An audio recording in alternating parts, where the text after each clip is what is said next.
여러분들 다시 뵙게 돼서 반갑습니다. 오늘 이렇게 준비하신 걸 보니까는 주최하시는 분들, 주동하시는 분들 수고가 많이 크셨다고 생각됩니다. 저도 이런 거 많이 해봐서 알거든요. 이게 쉽지 않습니다.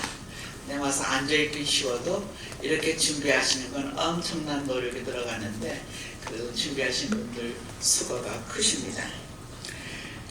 여러분들 앞에 서는 것이 이게 제가 3번째입니다. 너무 자주 오는 게 아닌가 그런 느낌이 제게 있는데 부탁하신 분이 하도 우겨서 우기는 자에게 못 이기거든요. 그래서 다시 오면서 제 마음속에 이 세계 여성 지도자들을 위한 하나님의 뜻이 무엇인가, 특별한 뜻이 무엇일까, 나는 이분들과 어떤 관계가 있는가, 이런 생각이 스쳐갔습니다.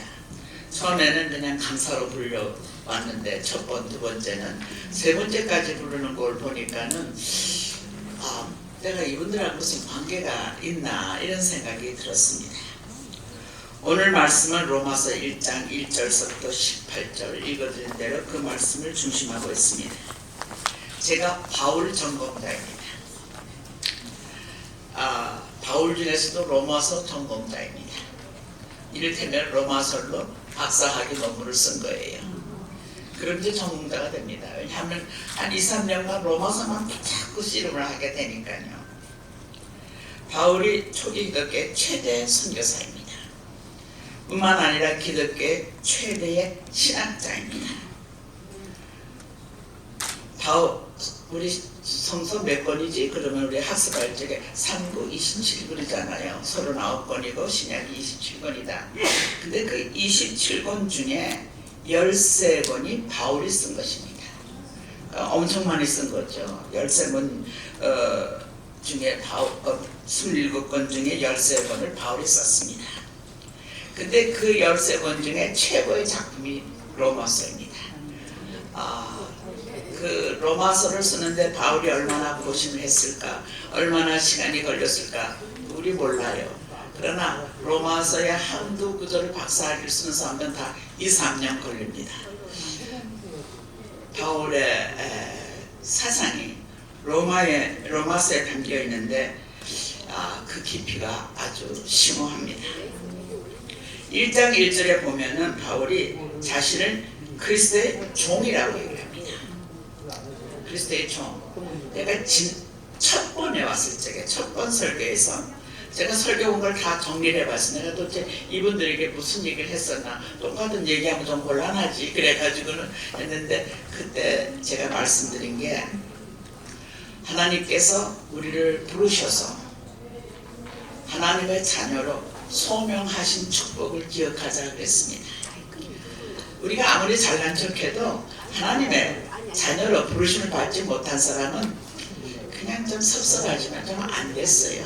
근데 우리는 놀랍게도 하나님의 자녀로 부르심을 받아서, 소명을 받아서 하나님의 자녀로 삽니다. 오늘 아침에 여러분들 아침에 일어나서 기도하시면서 뭐라고 기도하셨어요? 저는 최근부터 이렇게 기도합니다. 하나님, 생명 주신 것 감사하고 건강 주신 것 감사합니다. 제가 80대거든요. 그러니까 하나님의 건강 주신 것 감사해야죠. 근데 거기에 더해서 하나님이 하나님의 자녀로 불러주셔서 제가 평생 하나님의 자녀로 사는 은총을 입은 것을 감사합니다. 소명의 은총을 감사합니다. 이렇게 기도를 합니다. 그리고 이제 그 다음에 사명 얘기를 하는데, 바울은 제가 소명받은 것을 더 강조해서 그리스도의 종으로 부르심을 받았다고 생각합니다. 그것은 바울이 얼마나 그리스도에게 순종하고자 하는 자세가 있는가를 얘기해 줍니다. 그래서 바울이 자신을 종이라고 얘기하는데, 그 소명에 의해서, 그 다음에 의해서 하나님의 복음을 위해 선택을 받았다고 얘기합니다. 바울이 하나님의 자녀로 부르심을 받았을 뿐만 아니라 하나님의 복음을 전하는 것을 위해서 사도로 부르심을 받았습니다. 제가 2021년 10월에 여러분들 앞에 와서 일어나 빛을 발하라는 주제에 대해서 말씀드리면서 조금 전에 말씀드린 대로 우리가 받은 축복 중에 하나는 소명이고 하나는 사명이다 이렇게 얘기를 하면서 도대체 이 세계 여성 지도자 협의회가 무슨 사명을 받았는가 그런 생각을 하면서 그것을 깊이 생각해 보자고 말씀을 드렸습니다. 저는 하나님의 자녀로 부르심 받고 하나님의 일꾼으로 사명을 받은 여성 지도자들의 특징은 하나님의 기대가 우선 아주 크다고 생각이 됩니다. 여러분들이 참 용감하게 이름도 아주 큼직하게 지으셨어요. 세계 여성 지도자에 그냥 뭐 대한민국 여성 지도자가 아니라 세계 여성 지도자인데 하나님께서 쓰시려고 하시면은 크게 부르십니다. 그래서 세계 여성 지도자라는 이 타이틀이 여러분들의 사명의 무게가 되리라고 생각합니다. 바울이 그 자신이 받은 축복의 복음을 로마에 있는 크리스찬들에게 전하고 싶었습니다. 로마는 바울의 마지막 선교지예요. 바울이 로마를 얼마나 가고 싶었겠습니까? 근데 우리가 그 사회자가 읽어주신 대로 바울이 그렇게 로마를 가고 싶은데 길이 자꾸 막히는 거예요. 근데 이번에는 갈 것 같다. 이래서 지금 로마서 1장 1절을 쓰고 있습니다. 근데 내가 왜 로마를 가고 싶으냐? 바울이 가고 싶은 로마 교회의 크기가 여기에 앉은 여러분들만큼도 크지 않았을 거예요. 로마서를 자세히 읽어보면은 로마는 거대한 교회가 있었던 게 아닙니다. 자그마한 가정교회가 있었습니다. 그래서 로마서에서 아무개에게 문하라 아무에게 뭐 어쩌라 할지니 그 사람이 가정교회 주인들이었었습니다. 작은 교회 주인들이었었습니다. 근데 그 로마에 바울이 가고 싶은 것입니다. 왜냐?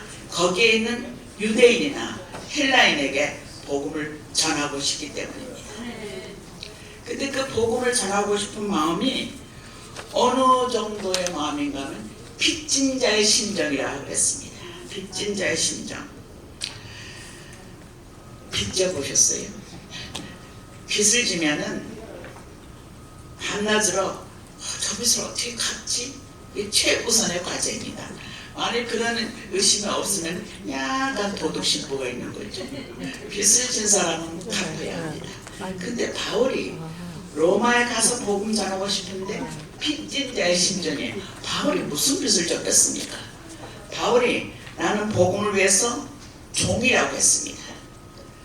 바울은 자기가 받은 복음의 은혜가 너무 차고 넘치기 때문에 그 복음을 전하지 않는 것은 빚진 자의 심정이라는 것입니다.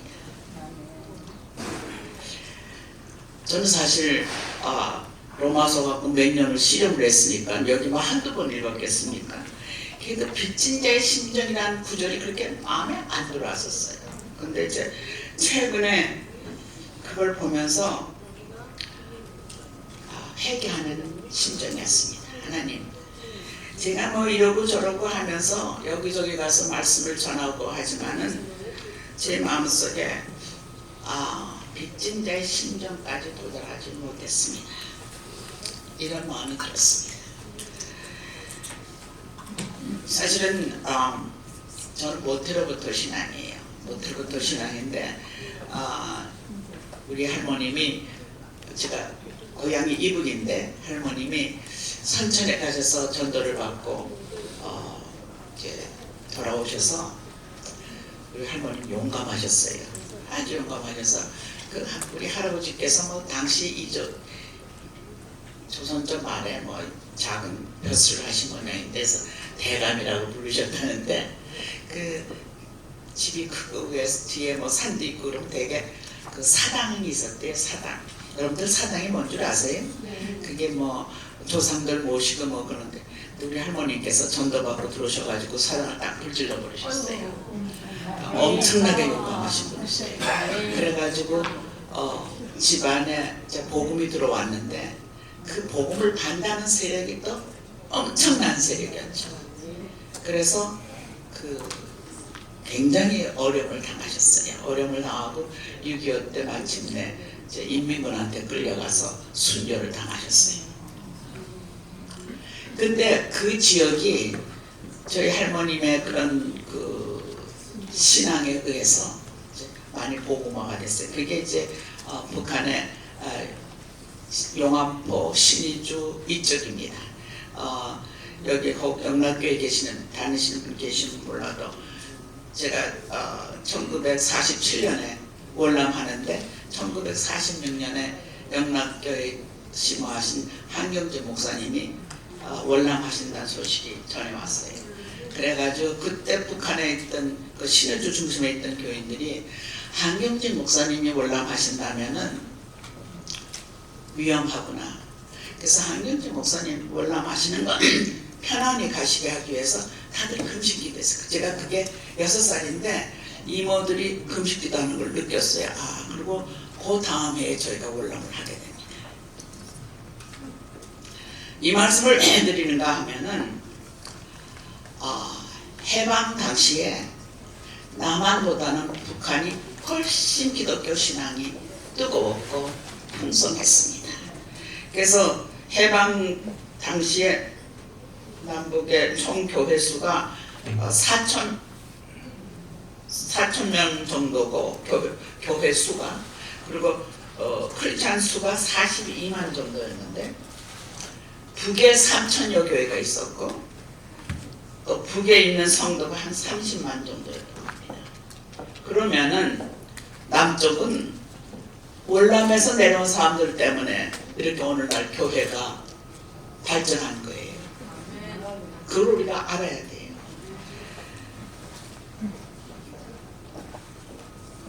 저는 이렇게 저렇게 해서 뭐 여기 대표 저기 대표 뭐 이래서 제가 북한을 한 3번 갔었거든요. 가서 봉수교회도 가서 예배드리고 뭐 칠곡교회도 가서 예배드리고 뭐 가정교회도 가서 예배드리고 뭐 그러는데 참 불쌍하죠. 예배드리는 모습이 너무 애처로운 거 있죠. 조심하고 아주 조심해요. 근데 찬양도 아주 잘해요.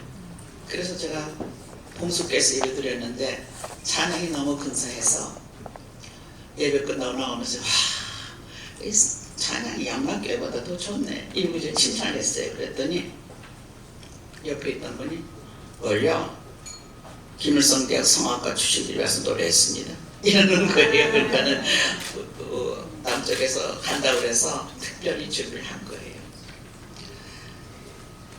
그래서 제가 그래도 이제 막 칭찬했거든요. 손님을 가면 칭찬해야 되는 거예요. 그래서 칭찬했어요. 그랬더니 북한 교인이 그런데 왜 우리들은 가짜라고 그럽니까? 이러는 거예요.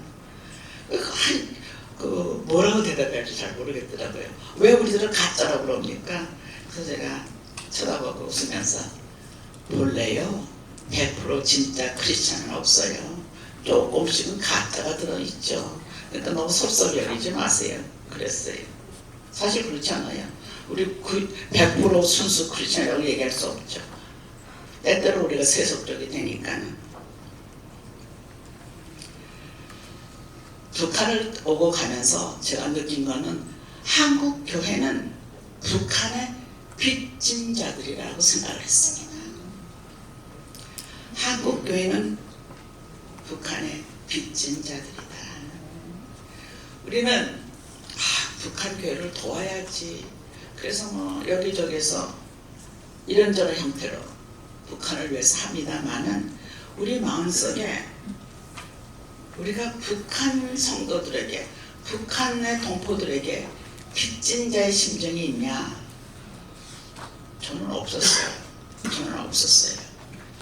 제가 이제 한 10여 년 전에 그때 세계교회협의회 총회가 한국에서 일어나는 그 준비를 하고 뭐 그럴 때 제가 준비위원 중에 한 사람이어서 거기를 하고, 근데 우리 한국교회보다 외국에서 들어온 크리스찬들, 그때 김상화 목사님 그때 얼마나 왔죠, 외국 사람들이. 제가 보기에 하여튼 그때 회의 참석한 사람이 한 3,000 되거든요. 근데 한 1,000명 넘게가 외국에서 왔어요. 근데 그분들이 와서 한국교회를 보고 한국교회의 과제는 북한 선교라고 다 주장을 했어요. 근데 우리도 주장하죠, 북한 선교에 대해서. 근데 우린 그렇게 간절하게 얘기를 못하는 것 같은 걸 제가 느꼈어요. 그래서 총회 끝나고 난 다음에 제 마음속에 세계 교회의 크리스찬들이 한국교회의 과제가 북한 평화통일이고 북한 선교라고 하는데 우리는 어떻게 해야 하느냐. 근데 뭐 어떻게 해야 할 길이 없더라고요. 여기 남자 목사님들 계시고 여자 목사님들 계신데 제가 여자 목사님들을 더 존경하거든요. 왜? 훨씬 더 어렵기 때문에요. 일하기가 훨씬 어렵죠. 솔직히 말해서 여자치고 저는 좀 기회를 많이 받은 사람이에요. 제가 그걸 알죠. 기회를 많이 받았어요. 그럼에도 불구하고 제가 총회 끝나고 나서 목사님들에게 이거 세계교회가 이렇게 우리가 한반도 평화통일과 북한의 선교를 위해서 이렇게 우리를 격려하는데 우리 뭐 좀 해야 되지 않아요? 그런 목사님들이 그렇죠. 그 외에는 이야기가 더 전개되지 않습니다. 근데 저는 교회가 없거든요. 그냥 교회를 다니지.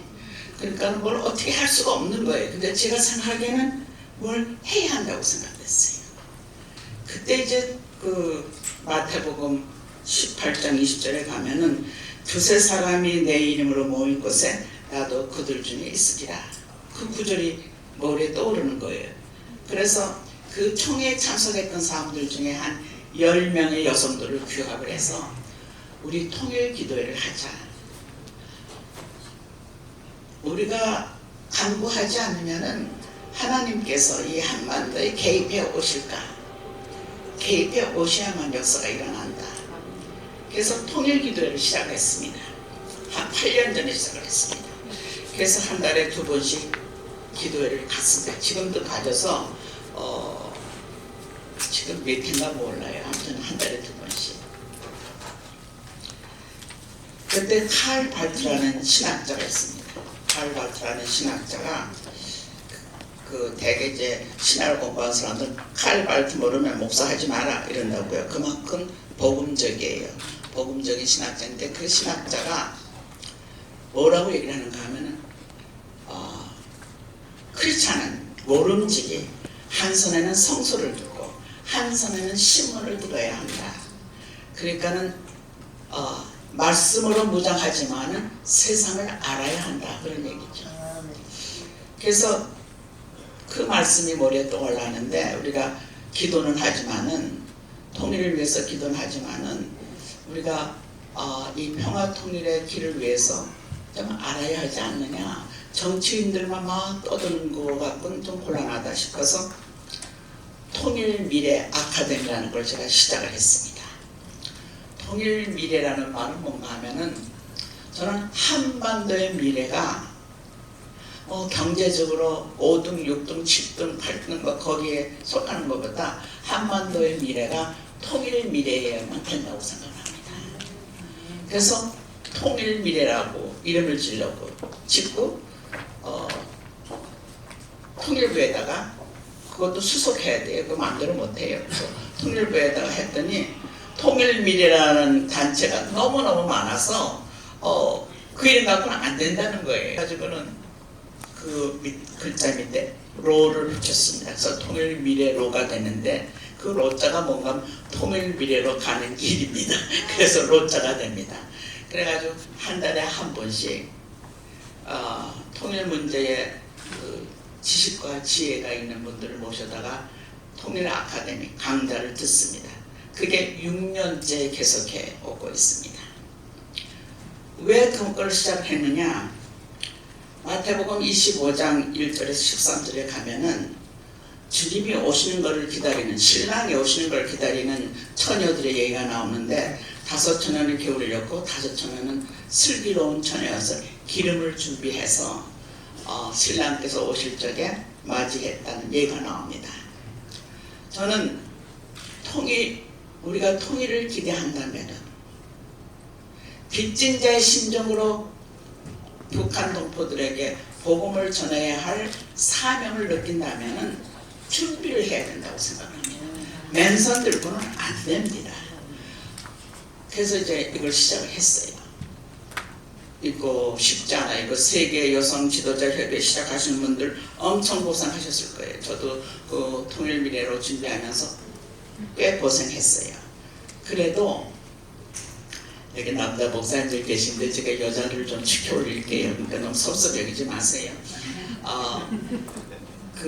뭐 국가가 돈을 대주는 것도 아니고 뭐 교회 단체가 절대 안 대주죠. 여자 몇몇이 하겠다는데 무슨 교회가 대줍니까?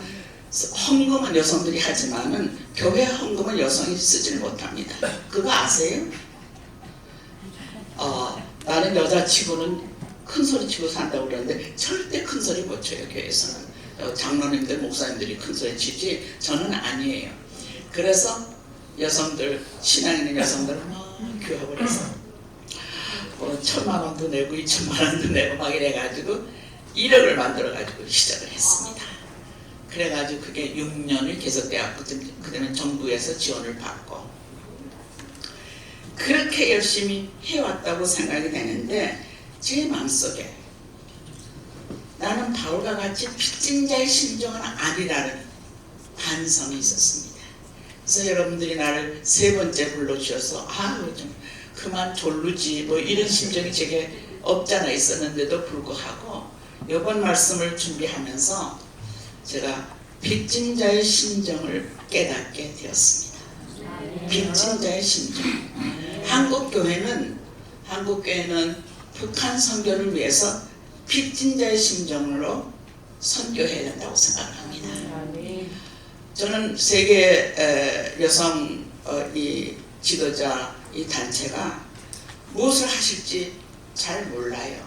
잘 모르는데 그렇지만은 저는 한반도의 미래를 생각하신다면은 북한 선교에 있어서 일조를 하셔야 된다고 생각합니다. 지금 남쪽에서 이렇게 신앙 생활을 자유롭게 할 수 있고 풍성하게 할 수 있는 것은 북한의 성도들이 내려와서 도왔기 때문에 그래요. 교회 가서 뭐 다는 아니겠지만은 열성적인 장로님, 집사님, 권사님 이런 분들 보세요. 다 북한에서 내려온 배경들이 좀 있습니다. 그러니까 북한의 복음의 씨가 남쪽에 와서 뿌려졌습니다. 그러면 이제 북한에 갚아야 돼요. 근데 그 갚는 심정이 빚진 자의 심정에만 한다고 생각을 하는 것입니다. 그래서 오늘 저는 통일 미래를 향해서 가는 이 길에 여러분들이 기도로 또는 참여로 함께 하시면서 북한 선교에 빚진 자의 심정을 가지시기를 저는 기대합니다. 하나님께서 이스라엘 백성이 지금 중동에서 난리 났잖아요. 중동에서 난리 났는데 하나님 저 백성들 선한 생각 갖게 하시고 죽이고 살리고 하는 것이 아니라 선한 생각 갖게 하시고 저 나라로 인해서 세계가 난리가 나는 일이 없게 해달라고 기도하는 심정인데요.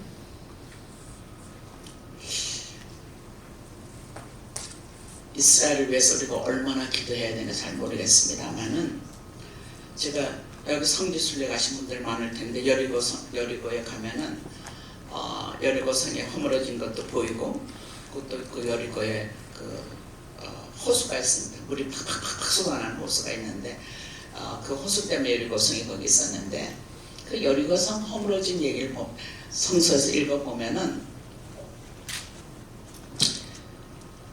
7일간을 여리고성을 빙빙 돕니다. 그때 제사장만 도는 게 아니고 지도자 여호수아만 도는 게 아니고 거기에 같이 한 모든 이스라엘 사람이 함께 돕니다. 근데 7일간을 돌거든요. 7일간을 도는데 그 사람들이 절대 말을 못하게 했어요. 그러면 할 수 있는 게 뭐예요? 하늘을 향해서 기도하는 길밖에 없습니다. 그래서 거기에 뭐 그들이 기도했다 이런 기록은 없어요. 그러나 저는 상상하기를 7일간 여리고성을 돌면서 하나님께 기도를 했고 하나님의 역사로 여리고성은 무너졌다고 생각을 합니다. 저는 그런 믿음을 가지고 지금 김정은이가 뭐 어떻게 하려는지 좀 불안하지 않아요? 지금 이스라엘에서 막 이렇게 나니까 김정은이도 딴 생각하는 거 아니야? 그리고 좀 불안한 심정이 있습니다.